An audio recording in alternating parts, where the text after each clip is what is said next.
Longlegs is currently the highest-grossing film of the widely respected film studio Neon, the same studio that brought us Parasite, and it's making bank at the box office right now with respect to its lower budget. It is also a film that is the current most notable victim of hype. Early critic reviews of the film were pitching it as the scariest film of the year, with some going as far to call it the scariest film of the decade, and the best serial killer film since The Silence of the Lambs. And the marketing embraced this, as most films do, putting the most rave reviews as quotes in trailers and on posters. And while I understand the excitement that inevitably comes when someone gives your film that kind of praise, I think what successful filmmakers and studios need to realize is that the second the entire conversation around your film becomes about how it's this supposed scariest film of the decade or a masterpiece, you are at a disadvantage with the general public and more cynical film critics. Because you have to think about why people still choose to go to the movies in 2024. The COVID-19 pandemic left a permanent stain on movie theaters and box office numbers that the film industry is still recovering from,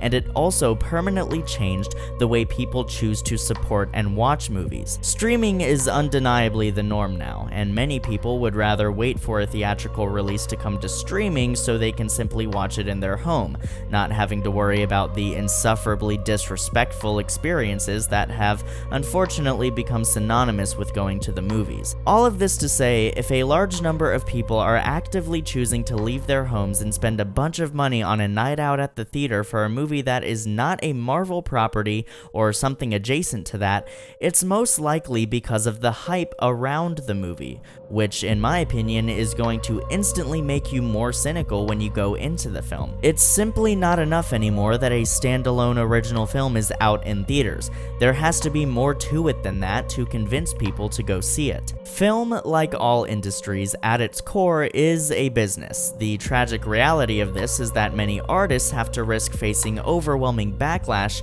for the sake of making back their budget so that their film is a genuine success, because more often than not, those numbers are what the studio heads care about. And financially, the hype around Longlegs has worked. As I said, it's Neon's highest grossing film to date, and one of the most talked about releases of the year. So why then have I titled this video The Dangers of Hype? Because regardless of personal opinions on the film, at the end of the day, it has been and continues to be a massive success. Well, as many of you know, I am a filmmaker amongst other things, and what I love most about film is not the money, the fame, the notoriety, no, it is the artistry. And before you accuse me of being a pretentious film bro who hates anything mainstream, I am a massive fan of the MCU, and I am very excited to see Deadpool and Wolverine. Sure, my favorite movie is an indie art house A24 film that many people understandably hate, but this does not mean that those are exclusively the movies I enjoy. I love all types of movies, all the way from mainstream to silent to art house to classic to guilty pleasures. The reason I value the artistry of film above all else is not because I see myself as someone with superior film knowledge. It is literally only because I myself also enjoy making films, and that does not make my opinion more important or give it more merit than anyone else's. It simply means that I tend to have different experiences with certain films than other people do, because I am looking at it from the perspective of someone who makes extremely independent productions who also aspires to make bigger ones. So when it comes to hype, I tend to be fairly unaffected. I didn't go into Longlegs with the mindset that if it didn't live up to the hype, that I wouldn't like it, because I recognize that in today's extremely oversaturated film market, studios are scrambling to do whatever they can to try and make sure that their film stands out from the others, and slapping a quote on your poster that claims that your film is the best serial killer film since The Silence of the Lambs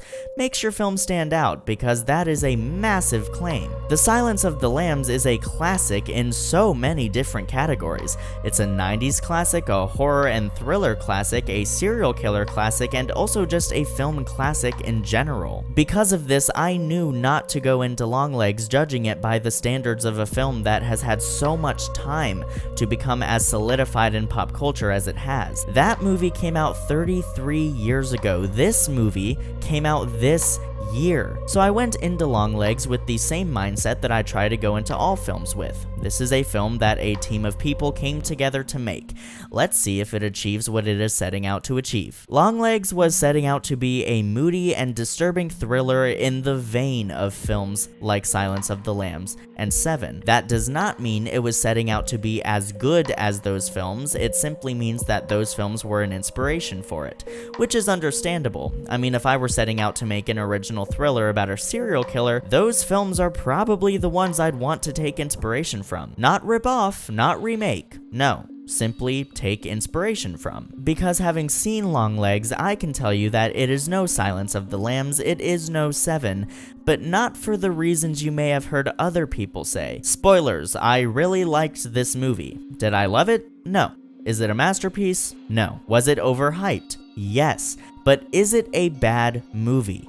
No. Whether you believe the studio is at fault for embracing the hype or that audiences are at fault for falling for the hype or both, at the end of the day, this is a movie, and I would prefer to judge it solely as one. The technical craft on display is pretty breathtaking. The cinematography is consistently great, and there's not really any shots in here that feel like basic coverage. Every shot feels like it was set up with intent and purpose, which greatly contributes to the eerie tone that permeates this entire movie. All of the performances are pretty great, although I will say that Nicolas Cage, while he's giving it 110% as he always does sometimes go a little too far, and it resulted in me just kind of laughing when I felt like I should have been disturbed. A lot of people have said that that's also part of the point, but I think this is more of a personal preference kind of thing, because there are other moments of humor in this movie that did work for me. They were very deadpan and dark, and that is right up my alley, and in certain cases, the humor attempted with Nicolas Cage's serial killer does work, but other times it didn't, and those moments stuck out like a sore thumb. That is not to say that he wasn't great as the character. He was, and in most cases he was disturbing when he needed to be, but there were other moments, as I said, where I was laughing when I felt like I shouldn't be. I also found the pacing pretty incredible. It was very much in service of the overall style of the film, which, as we've established, is very eerie and moody. I'd be lying though if I said there weren't any scenes that felt too long or a little slow, but I was never bored. The scares in the film also work pretty well for the most part. It is much more reliant on a looming dread and paranoia rather than back-to-back jump scares, but even the jump scares that are in the film worked really well and weren't unearned or false. Now, aside from the overhype, the biggest thing I've heard people criticize about this film as a movie is the story and the final reveal of what's really going on with Longlegs the killer. And I gotta be honest, I'm conflicted, because on one hand it was unexpected and certainly unique, but on the other hand it did feel a little too out of left field to fit comfortably within what the majority of this film is. I think on a rewatch, when I have zero expectations or desires of any kind and am able to just watch the film in the context of what the truth is behind all of it, it will grow on me more. Because I don't hate it, and there's aspects of it that I love, and I think it's considerably more complex than people are giving it credit for. And it also does make other scenes in the film much creepier in context. So my definitive opinion on the final act is still pending. I'm very much on the fence. In regards to how much this film takes from other films, I was actually pleasantly surprised how original it felt in its execution of a not very original narrative. And I always say this, originality does not always have to be found in the baseline story a film is telling, but in the way it tells it. And I think the way this film chooses to tell its story is pretty fresh and at the very least unique in today's market. I never felt that this movie was ripping off those that came before it, and that was refreshing because I was actually a little worried about that going in. And I think something that may help support that point is that many people who adore Silence of the Lambs and Seven, who went into this movie excited to see another movie like those, have left disappointed. I was talking to someone who saw this movie before me, before I had seen it, and I mentioned how critics were comparing it to those films, and this person was basically like, no, not like those movies at all. So make of that what you will. As a massive fan of those films, I personally didn't feel that this movie was ripping anything off. It was at most paying homage, in my opinion. And the final question that looms large over discussions around this film, is it scary? I thought so. Is it the scariest film of the year? I don't know, I'd have to refresh my memory on the other horror releases this year. Is it the scariest film of all time? In my opinion, no. And that's the thing. Everyone is scared by different things, and some people find certain movies terrifying while others find them underwhelming at best. In the case of this movie, it is not in-your-face scary, and there isn't a particularly horrifying payoff. This is absolutely one of those movies that prioritizes getting under your skin and sticking with you on a psychological level, rather than viscerally terrifying you as you watch it, and in that regard, I do find this movie scary. Just on a conceptual level, once you understand what's going on and take some time to evaluate the movie in a different context, I do think it's pretty terrifying. Did I scream in the theater? No, I gasped once, and that's about it. But the movie did get under my skin, and it did disturb me. And as far as my own personal preferences go, that's the kind of horror I tend to gravitate towards, even considering all the movies I love that are littered with jump scares like the first Insidious, for example. And in all honesty, I think I've gotten to this point where a movie doesn't need to employ only one type of horror to scare me. I think all scare methods have the ability to scare me if they are done well. And personally, I think this movie executed its style very well. So let's wrap this all up in a nice little bow. Longlegs is a good movie that was overhyped and to a certain extent mismarketed. I actually think, ironically enough, that you shouldn't go into this movie expecting a serial killer film, even though it technically is one. And that's because of the general expectations that we have for serial killer films because of more straightforward ones like Silence of the Lambs, Seven, Zodiac, I mean the list goes on. Rather, I think this film works better as an eerie psychological thriller with investigative elements. So the moral of the story is, don't fall for hype, and try not to contribute to the overhype of movies like this, because I do genuinely think that it will inevitably result in unfair criticism. I'm curious to see how people will see this film 20 years from now, after all the hype,